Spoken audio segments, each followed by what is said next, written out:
God Save the Wine, vendemmie via Tornabuoni, ma ci piace fare il punto un po' sulla vendemmia in tutto il mondo, soprattutto un paese come la Francia, che è dove noi insomma ci piace andare a raccogliere i vini un po' più particolari, come questo in cui mi hai accolto, Enoteca Risanamento a Bologna, che fa anche distribuzione e importazione di questi buonissimi vini. Questo addirittura è uno Chardonnay botrytizzato. Botrytizzato dell'annata 2000, questa è una cosa particolare, viene fatta ogni 5-6 anni quando la botrytis, le muffe nobili si attaccano praticamente sulle bucce.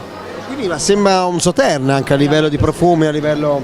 È eccellente, un vino che in Francia viene molto apprezzato, anche il produttore. È l'unico Chardonnay, se non mi sbaglio, che fa questo tipo di percorso con la botrytis.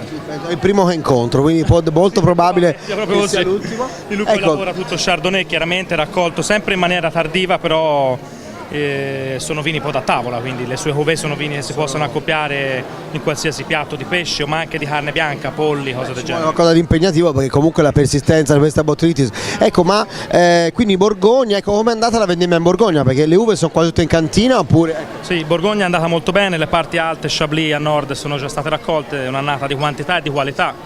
Queste parti qui sopra Mahon, questo produttore in realtà è l'ultimo che raccoglie, quindi ancora sta lavorando e lavorerà bene nei prossimi giorni.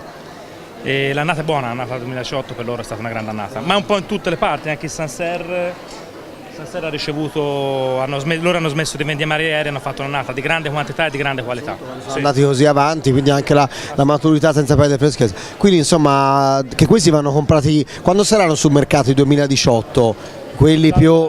marzo del prossimo anno, alcuni, e poi da lì andare avanti. Sì. Poi vanno prenotati, perché quindi ricordatevi Francia 2018 da segnare in rosso e cominciare a rompere le scatole agli importatori e farsi mettere a parte la cassa. Grazie mille e buona serata.